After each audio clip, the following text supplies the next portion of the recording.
Jangan lupa untuk subscribe dan nyalakan lonceng notifikasinya. Jelang laga krusial melawan Vietnam, Indonesia tidak bisa diperkuat Elkan Bagot karena harus menjalani karantina usai dianggap sebagai kontak erat dengan orang yang positif COVID-19. Pihak PSSI pun meminta bantuan Kedutaan Besar Republik Indonesia di Singapura untuk mengatasinya. Bagaimana kronologi dan apa saja yang telah dilakukan Kedutaan Besar Republik Indonesia di Singapura telah terhubung bersama kami, Duta Besar Republik Indonesia untuk Singapura, Suryo Pratomo. Selamat sore Pak Tommy. Pak Tommy, bagaimana sebenarnya kronologinya ini Elkan Bagot yang akhirnya harus dikarantina, padahal ia sempat juga melawan Laos pada hari Minggu lalu? Ya, Saki, jadi Elkan tiba di Singapura berbeda dengan rombongan tim nasional yang lain. Tim nasional yang lain tiba dari Turki pada tanggal 3 Desember, sementara Elkan berangkat dari London pada tanggal 8 dan stopover di Dubai. Selama perjalanan PCR, kemudian ketika ketibaan di tes PCR. Dari hasil tes PCR sebelum berangkat dan ketibaan, Elkan memang negatif.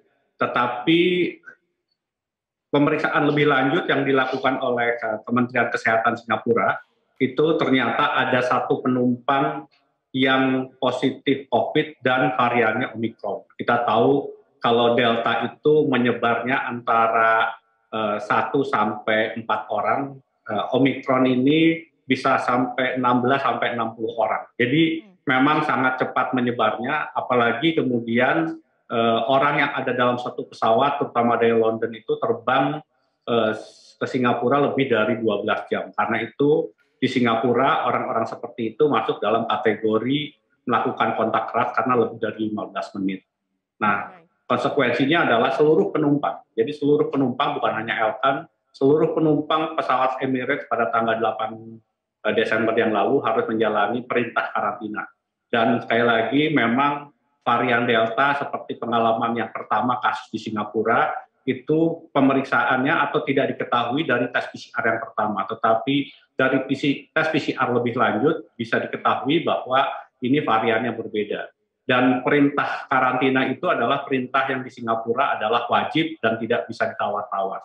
Ini orang yang tidak menjalani perintah karantina itu melakukan tindakan pidana, di penjara 6 bulan atau denda 10.000 Singapura dolar. Jadi karena itu kemudian Elkan diminta untuk melakukan karantina, dan tentunya PSSI, KBRI juga mencoba untuk menyampaikan bahwa Elkan dari pemeriksaan negatif, dan disampaikan oleh pihak Kementerian Kesehatan Singapura, negatif itu bukan berarti orang itu tidak berpotensi untuk terinfeksi, mungkin dalam proses inkubasi. Karena itu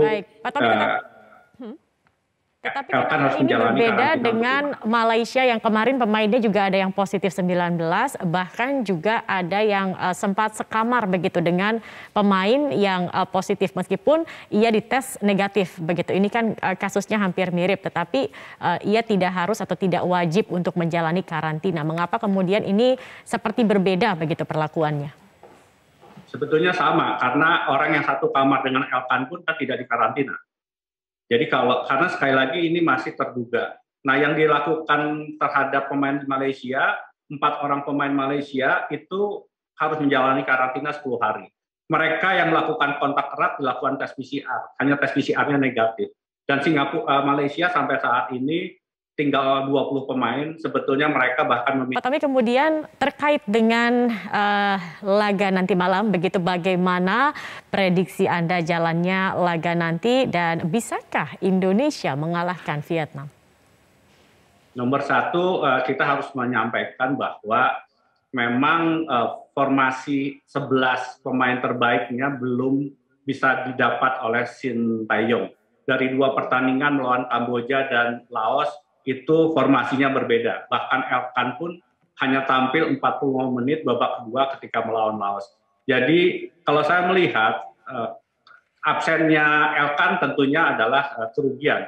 Tetapi saya melihat Indonesia mempunyai materi yang cukup untuk di center back. Ada Ryoji Utomo, ada Rizky Ridho, ada Dewa, ada Ignobel yang dari Nigeria itu. Jadi menurut saya di tengah cukup kuat. Yang di samping yang saya lebih khawatir.